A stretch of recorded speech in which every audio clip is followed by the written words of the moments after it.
Сәлем достар, мен сіздермен бүгін увейт тақырыбын талдайтын боламын. Увейт деген бұл көздің тамырлы қабығының қабынуы.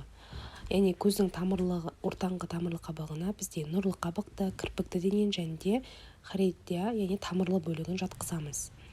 Соған байланысты увейтті алдыңғы, ортаңғы, артыңғы бөліктерге бөлген. Мысалға, алдыңғы бөлігінің қабынуына мына жерде тұрған бізде радужка, яғни нұрлы қабықты көріп тұрық. Сол нұрлы қабықты жатқызады. Соған байланысты ирит деп айтады. Яғни алдыңғы бөлігіне бізде ирит жатады. Сонымен қатар иритпен қоса мына жерде қызыл тұрған кірпікті денеде алдыңғы бөлігіне қабынуына жатады. Соған байланысты бізде иритосеклит деген түрі бар. Осы ең көп кездесетін түрі. Ал ортаңғы бөлігіне мына кірпікті дененің қызыл тұрған бізде кірпікті дене. Яғни силиарлы дене деп атайды немесе, корпус иляристың қабынуын, яғни артқы кірпік дене қабынады, соған байланысты артқы секрет деп бөліп тастайды бұны. Ал артыңғы бөлігінде міне көріп тұрсыздар, бұл көздің тамырлы бөлігі. Соған байланысты хоридит деп атайды. Осылай біз увейтті топтарға бөліп тастайды екенбіз. Клиникалық белгілеріне келетін болсақ, біз жаңа алдыңғы, ортаңғы, артыңғы деп бөліп тастадық қой. Соған байланысты клиникалық белгілер де кішкене ерекшеленеді бұл жерде. Мысалға, мынау бізде алдыңғы увейт ең көп кездесетіні. Одан кейін мынау артыңғы увейт. Екеуінің клиникалық белгілері екі түрлі болады. Мысалға айта кететін болсақ, иритоцеклит кезінде адамда ауру сезімі өте қатты болады. Яғни ауру сезімі қатты болып, жарық болса, адам көзін жауып келуі мүмкін. Мысалға, сол кезде офтальмологияға келген кезде науқасқа жарықпен жасалатын протезтерді көп жасамаған дұрыс. Өйткені жарыққа өте сезімтал болады.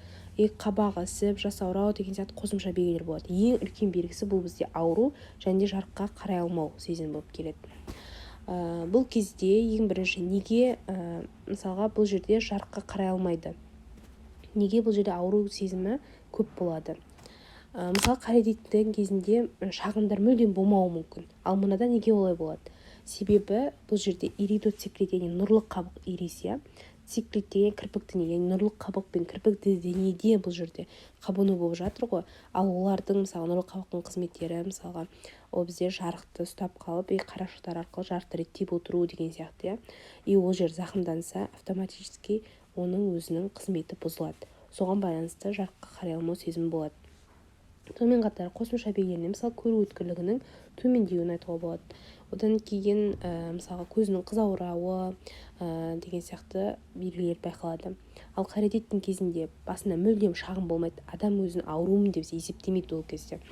Белгілі бір мысалға басқа көру өткірлігі жаймен төмендей берген кезде дәрігерге көрінсе, ода увейт шығуы мүмкін деген сияқты.